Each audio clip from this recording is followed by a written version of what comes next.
Manhattan Project, U.S. Government Research Project, 1942-45, that produced the first atomic bombs. American scientists, many of them refugees from fascist regimes in Europe, took steps in 1939 to organize a project to exploit the newly recognized fission process for military purposes. The first contact with the government was made by G.B. Pegram of Columbia University, who arranged a conference between Enrico Fermi and the Navy Department in March 1939. In the summer of 1939, Albert Einstein was persuaded by his fellow scientists to use his influence to present the military potential of an uncontrolled fission chain reaction to Pres. Franklin D. Roosevelt. In February 1940, $6,000 was made available to start research under the supervision of a committee headed by L.J. Briggs, director of the National Bureau of Standards, later National Institute of Standards and Technology. On December 6, 1941, the project was put under the direction of the Office of Scientific Research and Development, headed by Vannevar Bush. After the U.S. entered World War II, the War Department was given joint responsibility for the project, because by mid-1942 it was obvious that a vast array of pilot plants, laboratories, and manufacturing facilities would have to be constructed by the U.S. Army Corps of Engineers for the assembled scientists to carry out their mission. In June 1942, the Corps of Engineers Manhattan District was initially assigned management of the construction work, because much of the early research had been performed at Columbia University in Manhattan, and in September 1942 Brig. Gen. Leslie R. Groves was placed in charge of all Army activities, chiefly engineering activities, relating to the project. Manhattan Project became the code name for research work that would extend across the country. It was known in 1940 that German scientists were working on a similar project and that the British were also exploring the problem. In the fall of 1941, Manhattan Project chemist Harold C. Urey accompanied Pegram to England to attempt to set up a cooperative effort, and by 1943 a combined policy committee was established with Great Britain and Canada. In that year a number of British and Canadian scientists moved to the United States to join the project. If the project were to achieve timely success, several lines of research and development had to be carried on simultaneously before it was certain whether any might succeed. The explosive materials then had to be produced and be made suitable for use in an actual weapon. Fission bomb. The three most common fission bomb designs, which vary considerably in material and arrangement. Uranium-235, the essential fissionable component of the postulated bomb, cannot be separated from its natural companion, the much more abundant uranium-238, by chemical means. The atoms of these respective isotopes must rather be separated from each other by physical means. Several physical methods to do this were intensively explored, and two were chosen: the electromagnetic process developed at the University of California, Berkeley, under Ernest Orlando Lawrence, and the diffusion process developed under Urey at Columbia University. Both of these processes, particularly the diffusion method, required large, complex facilities and huge amounts of electric power to produce even small amounts of separated uranium-235. Philip Hogg Abelson developed a third method called thermal diffusion, which was also used for a time to effect a preliminary separation. These methods were put into production at a 70 square mile, 180 square km, tract near Knoxville, Tennessee, originally known as the Clinton Engineer Works, later as Oak Ridge. First self-sustaining nuclear chain reaction. Scientists observing the world's first self-sustaining nuclear chain reaction, in the Chicago Pile No. 1, December 2, 1942. Photograph of an original painting by Gary Sheehan, 1957. Only one method was available for the production of the fissionable material plutonium-239. It was developed at the Metallurgical Laboratory of the University of Chicago under the direction of Arthur Holly Compton and involved the transmutation in a reactor pile of uranium-238. In December 1942, Fermi finally succeeded in producing and controlling a fission chain reaction in this reactor pile at Chicago. Discover more about the first atomic bombs. The first atomic bomb was detonated on July 16, 1945, in New Mexico as part of the U.S. government program called the Manhattan Project. The United States then used atomic bombs on Hiroshima and Nagasaki in Japan on August 6 and 9, respectively, killing about 210,000 people. This infographic describes these early bombs, how they worked, and how they were used. Quantity production of plutonium-239 required the construction of a reactor of great size and power that would release about 25,000 kilowatt-hours of heat for each gram of plutonium produced. This required the development of chemical extraction procedures that would work under conditions never before encountered. An intermediate step in putting this method into production was taken with the construction of a medium-size reactor at Oak Ridge. The large-scale production reactors were built on an isolated 1,000 square mile, 2,600 square km, tract on the Columbia River north of Pasco, Washington. The Hanford Engineer Works.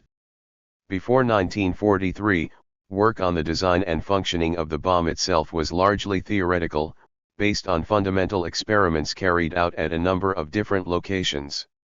In that year, a laboratory directed by J. Robert Oppenheimer was created on an isolated mesa at Los Alamos, New Mexico, 34 miles, 55 kilometers, north of Santa Fe. This laboratory was tasked with developing methods to reduce the fissionable products of the production plants to pure metal and fabricate the metal to required shapes. Methods of rapidly bringing together amounts of fissionable material to achieve a supercritical mass, and thus a nuclear explosion, had to be devised, along with the actual construction of a deliverable weapon that would be dropped from a plane and fused to detonate at the proper moment in the air above the target. Most of these problems had to be solved before any appreciable amount of fissionable material could be produced, so that the first adequate amounts could be used at the fighting front with minimum delay.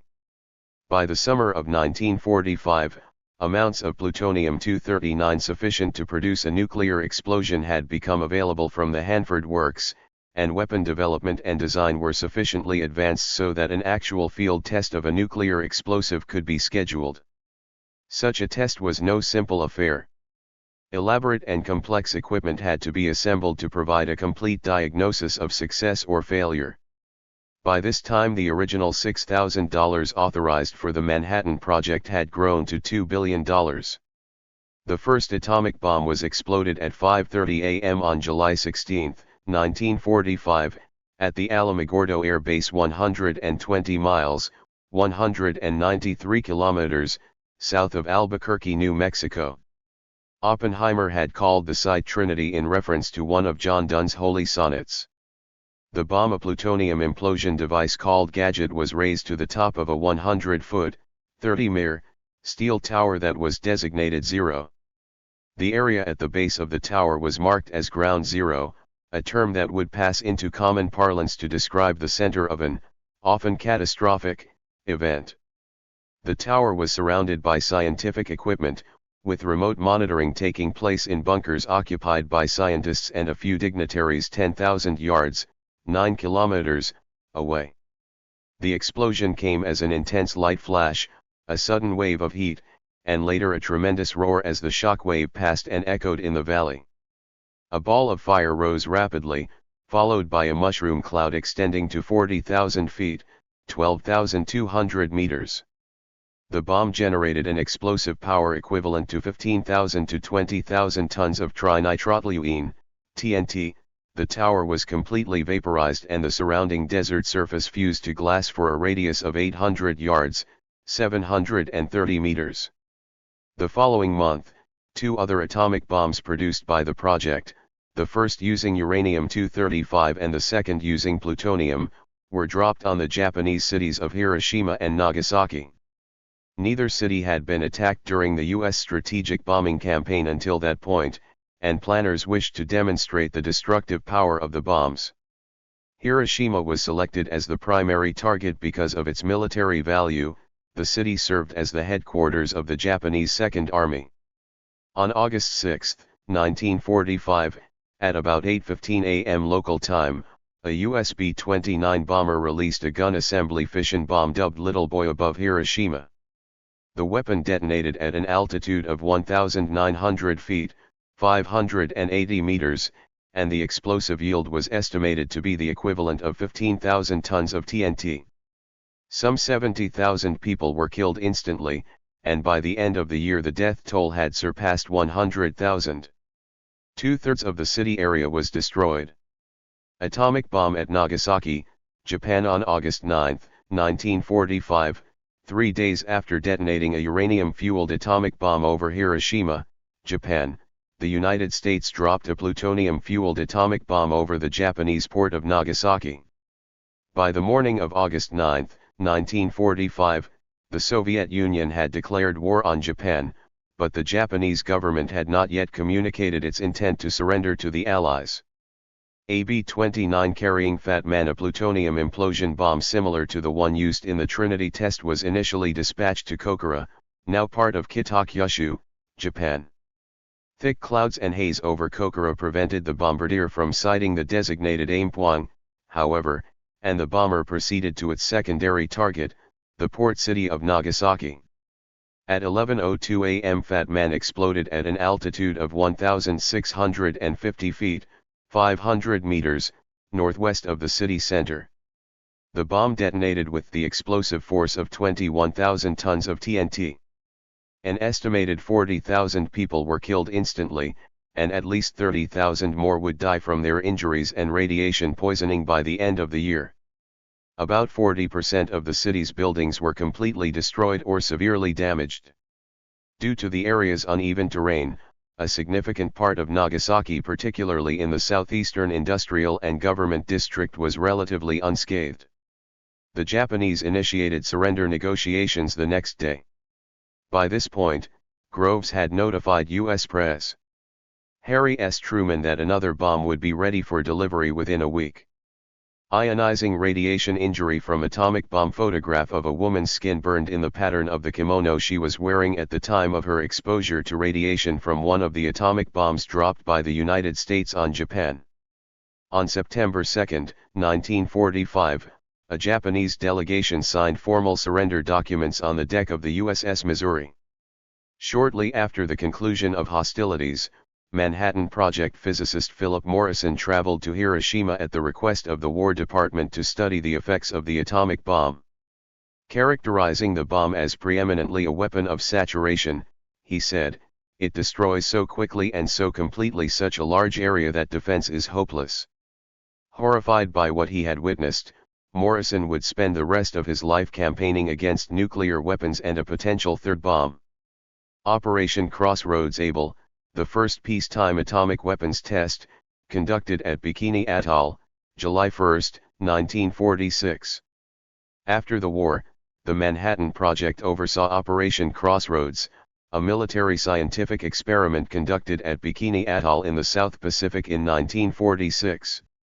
Able, the first peacetime atomic weapons test, was carried out on July 1, 1946. In attendance were some 42,000 U.S. military personnel, as well as more than 100 journalists and representatives from a dozen foreign countries.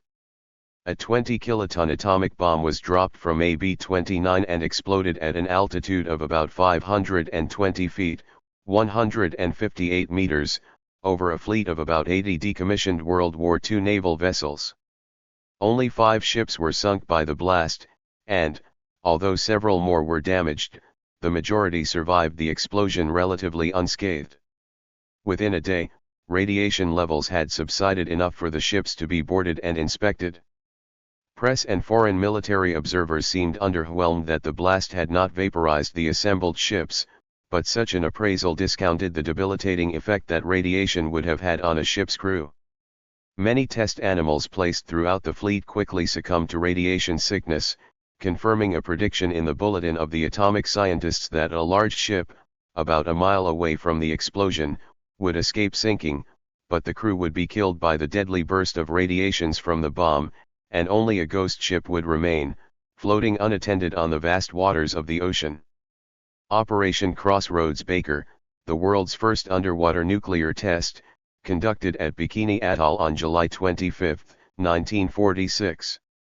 The second test, Baker, took place on July 25, 1946. A 23-kiloton device was suspended at a depth of 90 feet, 27 meters, from a decommissioned landing craft in the Bikini Lagoon. At the moment of the explosion, a luminous dome rose on the surface of the lagoon, followed by an opaque cloud that enveloped about half the target area. The cloud dissipated within seconds, revealing a column of ascending water that lifted the 26,000-ton battleship USS Arkansas into the air for a brief moment. The column of water, some 2,200 feet, 670 meters, in diameter, rose to a height of 1 mile, 1.6 kilometers, sending spray still higher. The expanding column of spray engulfed about half the ships in the target fleet with radioactive water.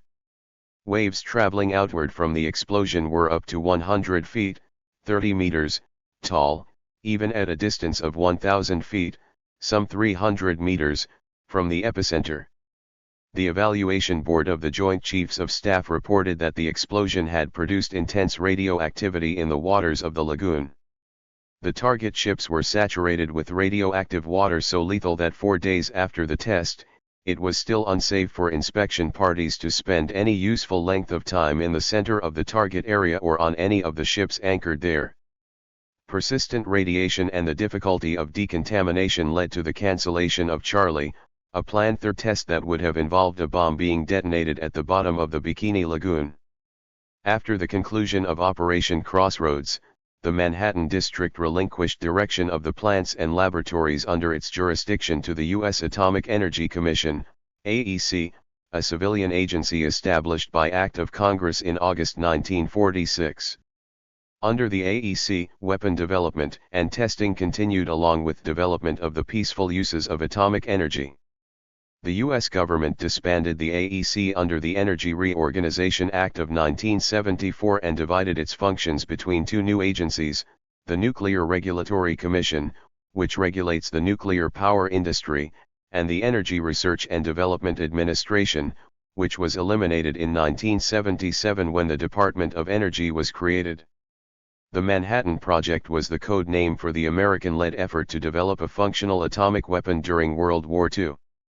The controversial creation and eventual use of the atomic bomb engaged some of the world's leading scientific minds, as well as the U.S. military, and most of the work was done in Los Alamos, New Mexico, not the borough of New York City for which it was originally named.